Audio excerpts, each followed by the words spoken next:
আজ বানিয়ে দেখাবো কাঁকরোল মালাইকারি রেসিপি। চলুন ভিডিওটি শুরু করা যাক। সবার প্রথমে আমি এখানে কাঁকরোল নিয়েছি, তারপর কাঁকরোল ভালোভাবে ধুয়ে আমি কেটে নিয়েছি। আর নিয়েছি আলুর টুকরো, কাঁচা লঙ্কা, নারকেল কোড়ানো। কড়াই সর্ষে তেলের মধ্যে 1 চামচ পাঁচফোড়ন দেব আর কাঁচা লঙ্কা কুচি দিয়ে দেব। এবার এর মধ্যে নারকেল কোড়ানোটা আমি দিয়ে দেব।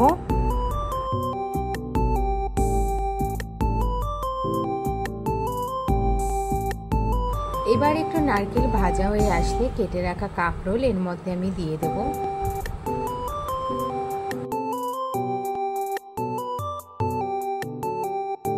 এরকম নিত্য নতুন রেসিপি যদি প্রতিদিন পেতে চান তাহলে আমার চ্যানেলটি সাবস্ক্রাইব করবেন।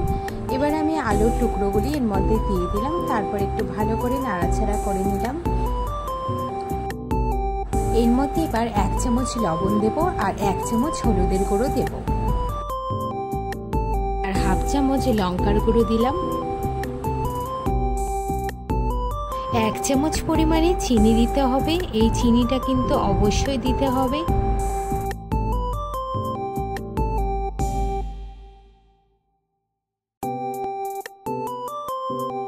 এরপর ভালোভাবে নেড়েচেড়ে নিয়ে এর মধ্যে পরিমাণ মতো জল দেব যাতে এটা সিদ্ধ হয় ভালোভাবে।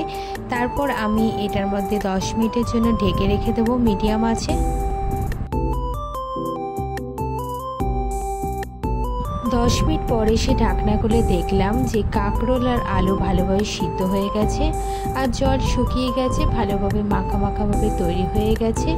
আজকের এই কাঁকরোল মালাইকারি রেসিপিটি খুব ভালোভাবে তৈরি হয়ে গেছে।